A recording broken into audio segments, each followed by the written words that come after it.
Hello. Welcome to another episode of Tips for Confident Norwegian. This time I'm not here live. It's a little fake live, so I'm letting you know up front because I'm traveling with my kids. It's høstferie, so I pre-prepared this one for you. But I really want to show up every week, so I did that like extra piece of work upfront because since I kind of recovered from my cough, I really want to do the tips every week. I've been missing the contact with you. You've been writing to me that you've been missing the live streams as well. So now that it's possible again for me to talk to you like that, I want to renew the tradition of doing this every week so that you can count with it, you can put it on your calendar if you like, and so on.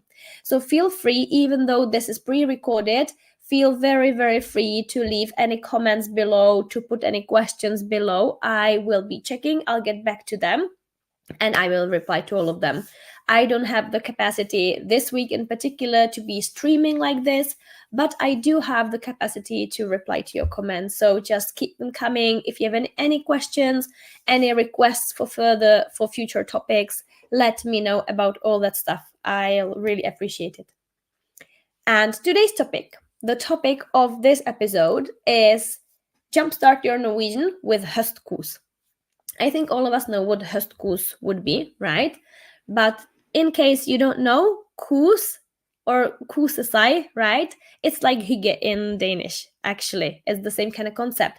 It means to work actively for having a good time, right? Doesn't it? So if you put those extra marshmallows on your cocoa or whatever, right? Or if you talk to a good friend over a cup of hot tea, that's the idea of kos. Or like if you put the fire up in your pies, right?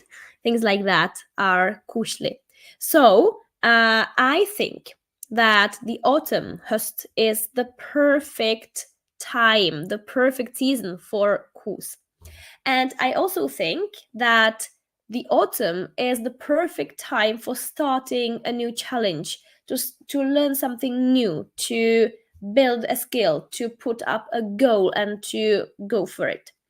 And recently, I've been listening to Mel Robbins on YouTube. Maybe you know her. She's now kind of big on YouTube in the self-development kind of sphere, and she has a lot of interesting topics. I don't listen to her very often, but sometimes I tune in.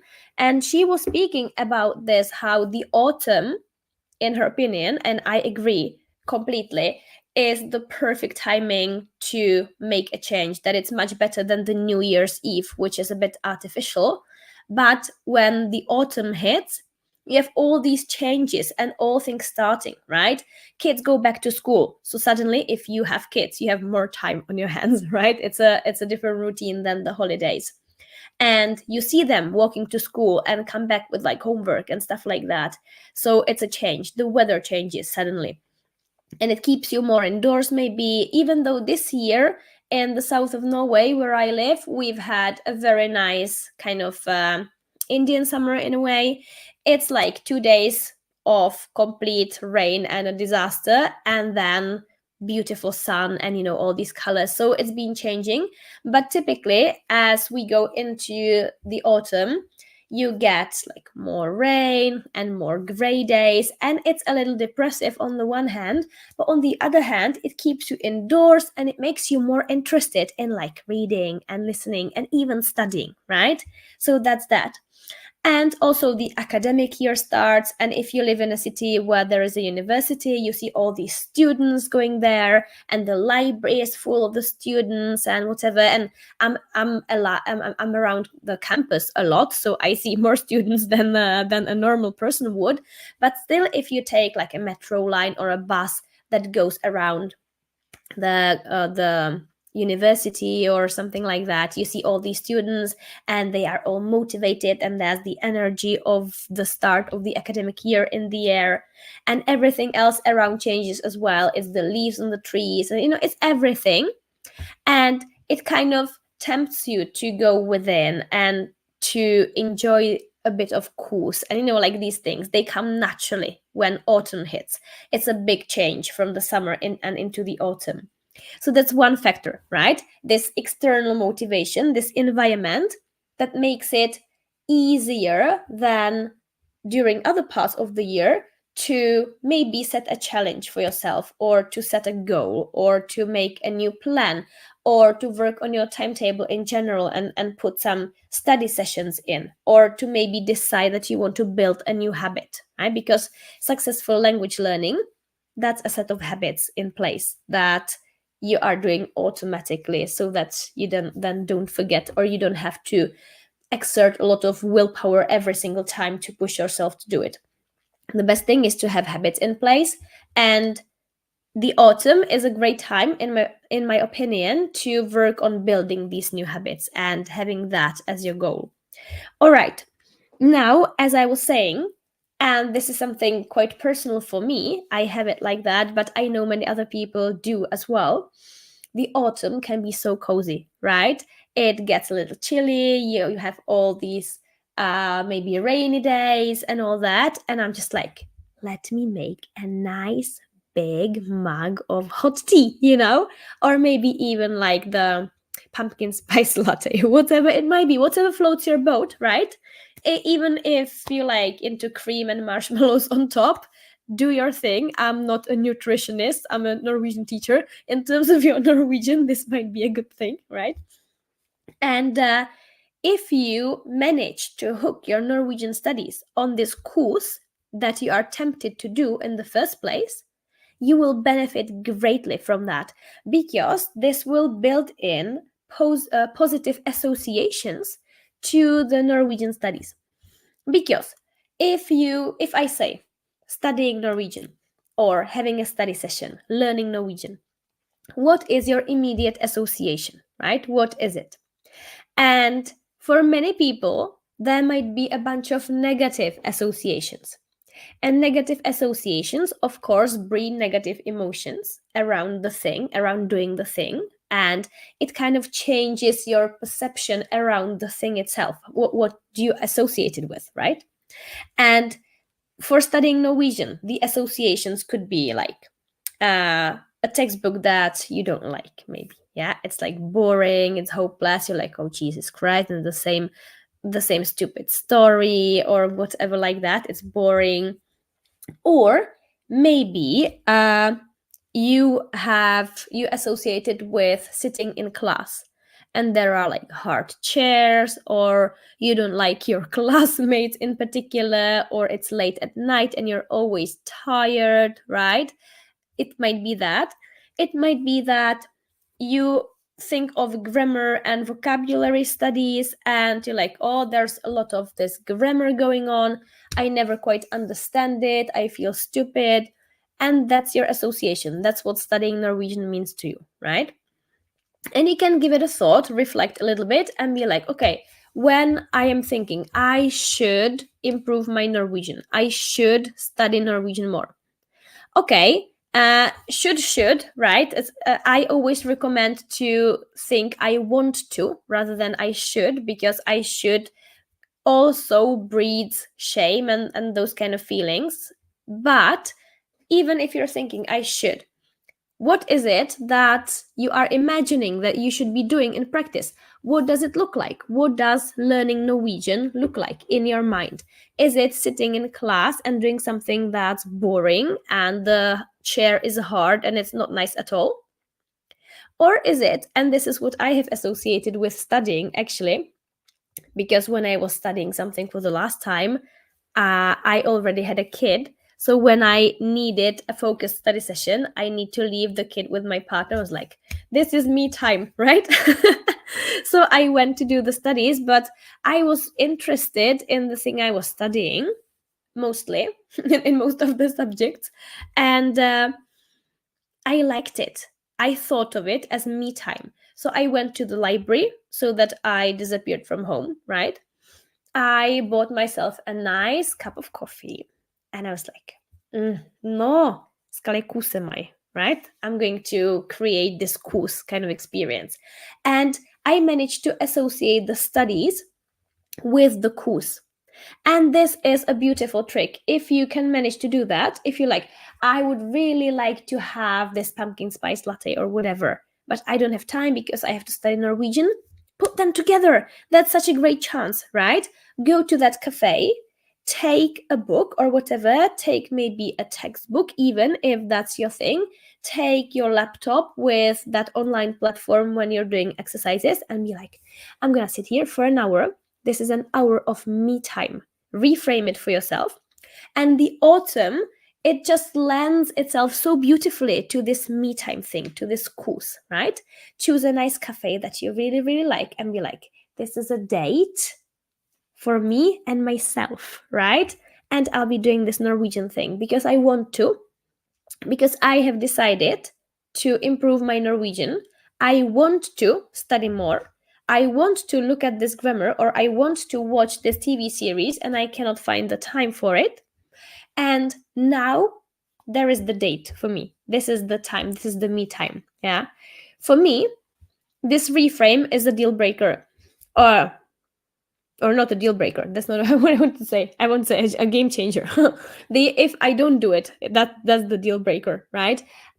This is a game changer for me because then I'm thinking of the latte, I'm thinking of the atmosphere, I'm thinking of the course, and I'm like doing this Norwegian thing because I want to.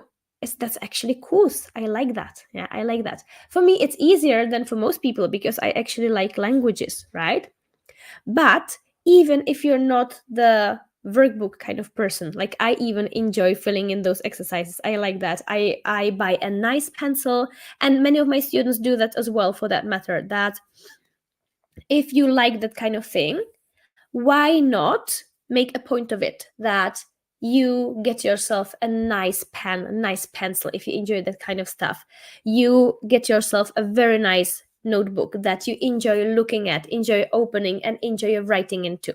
It's much better than buying the cheapest thing in the bookshop that you don't really like, and you're scribbling there, you don't like to look at it, you don't like your pencil, right? Make it a course, make everything a course, and it will help you greatly. Here, I just want to say that your textbook, that I would maybe, I enjoy textbooks, even I enjoy workbooks, but your textbook might not be the thing that is compatible for you with the idea of course at all, and that's fine. You should stop thinking about studying Norwegian in terms of doing your textbook. Your textbook is fine if that floats your boat, if that's what you want to do right then. But consuming sources of Norwegian is often much more important. We tend to underestimate it much more. And it is much more compatible with the course kind of thing. So you can kind of plan maybe a date with you and yourself several times a week, even, because you can make that tea at home. I don't want you to like sit in the cafe for an hour every day, right? But you can do that once every second week, and then you can do it 3 times at home. You can make some nice tea or maybe have a little cookie, whatever, and do your Norwegian. And it can mean a book or just sitting, chilling, having that extra blanket, which is extra koselig, right? And listening to that audiobook that you have been meaning to get to, right? Or you can also buy or borrow books, like actual books, borrow them at the library. I just want to show you, to inspire you, the things that we borrowed the last time I went to the library with my sons. So apart from the Omnipresent and Pingles Dagbook that my kids love, it's kind of funny. I have an old video on YouTube where I recommend one of these books. They're all the same, really. If you have read one, you've read all of them.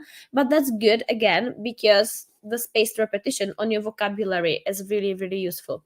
And these are written in a diary form like this. So it's really, really rewarding. And that's, again, very important that if you have a physical book, that you have good progression through the pages. If it takes you 10 minutes to get through one page, not good. It's not gonna be kos at all. But here, there are not so many words on each page. It goes quickly, so you are sitting and you are actually turning pages, which is instant gratification, isn't it? And it's very, very important if your idea is like okusedai, right? So these books are good. They are for a bit more advanced students, I guess, because of the vocabulary. There's a bit of slang, but not like super weird slang. It's just like everyday slang. So it's very good if you want to learn some everyday Norwegian and some phrases for that. I really recommend these. That they have maybe, I don't know, 12, 16, 17. I'm not sure. This is number 15. So yeah, 15 plus books of this. And it's really, really recommended for B1 plus, I would say. And not to mention Detective Rumpe. That's what my sons picked. It's like a comic book within that. So it has a lot of pictures. But maybe you don't want to read this one. But you can just browse in the section of books that have a lot of pictures and just a little bit of text. They will be comprehensible. So maybe not Detective Rumpe, right? But you will surely find something that you will like. And we also picked two of these Småfolk series. These two, or these books, they have in the faglitteratur section. So the non-fiction section, not the fiction, but the non-fiction.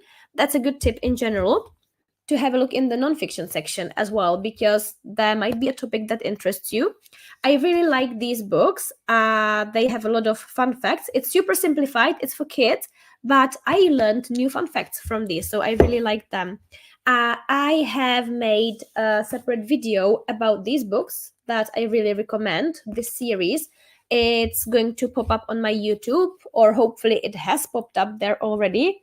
So you can check my channel out for the video I also show inside in these books. And I speak a little bit about nonfiction for kids for learning purposes.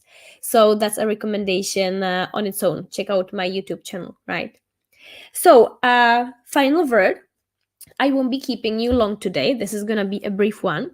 I just want to sum up why it is so important to associate learning Norwegian with something positive, and then like using the autumn, that is a period when we both are motivated naturally and we have the tendency towards the kos, right? Use it, put it together, hook the Norwegian studies on the kos and make them the kos. Why this is so important?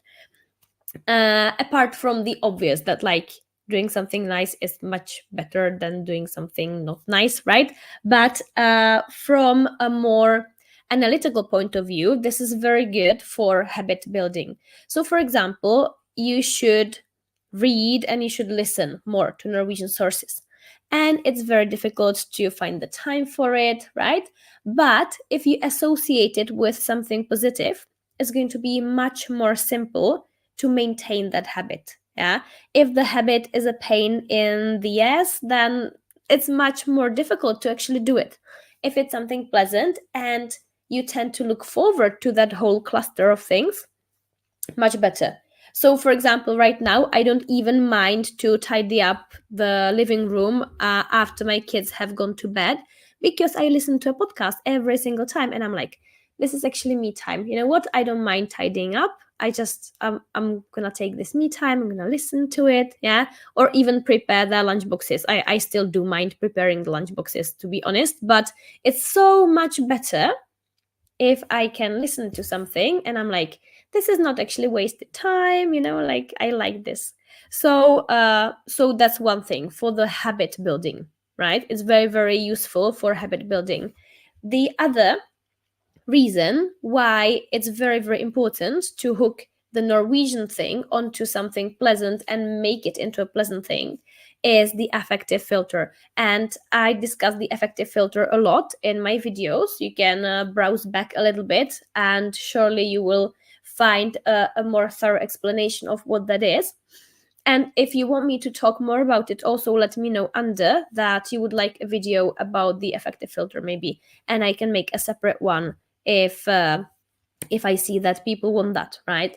But the affective filter, very briefly, is an idea proposed by Stephen Krashen a long time ago. And what it says is that when we are in a negative emotional state, then our ability to perceive and learn and acquire, and he was talking about acquiring language. He was a language acquisition researcher, but it goes for all learning for that matter. So our ability and capacity for doing this is getting reduced, and sometimes heavily and sometimes completely blocked. So it's on a scale, right? Or like on a spectrum. And what that means is that if, for example, you are stressed, disgusted, bored, right? These kind of emotions, anxious, then it's very difficult for your brain to actually let anything in and to remember it and to think straight and to use your full capacity, right? Because you are wasting it on mitigating the negative emotions. And if, on the other hand, you are perceiving something pleasant, you have positive emotions, this has the opposite effect of loosening you up and opening up your mind, and you are more creative and you remember better if you enjoy it, right? So that's the two kind of hard reasons for really taking this seriously, and not thinking like we are maybe used to from school, that if it doesn't hurt, it's not worthwhile, right?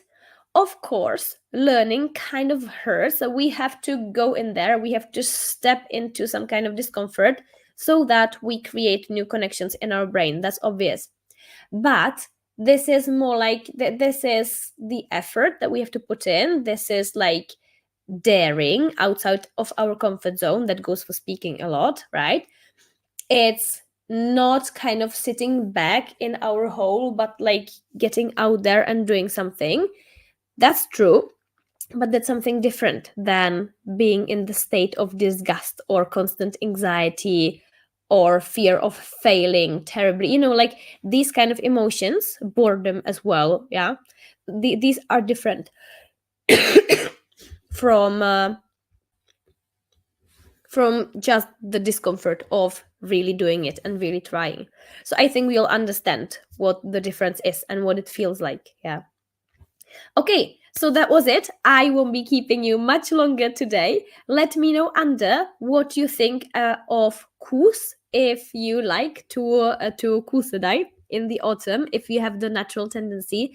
And also let me know if you've ever tried to hook your Norwegian studies on something pleasant, or not really rewarding yourself with like chocolates or whatever, but if you have tried to associate or to cluster the Norwegian thing with doing something pleasant, or maybe doing a pleasant thing in the first place, like, for example, reading a book like that, if it's of interest for you, because the book is interesting and it's kind of nice and it's kind of cozy for you in itself, and it's in Norwegian as a bonus, right? Let me know about your experience. Let me also know about any questions or any topic requests for the future episodes. And I'll see you next week. Ha det bra. Kos deg i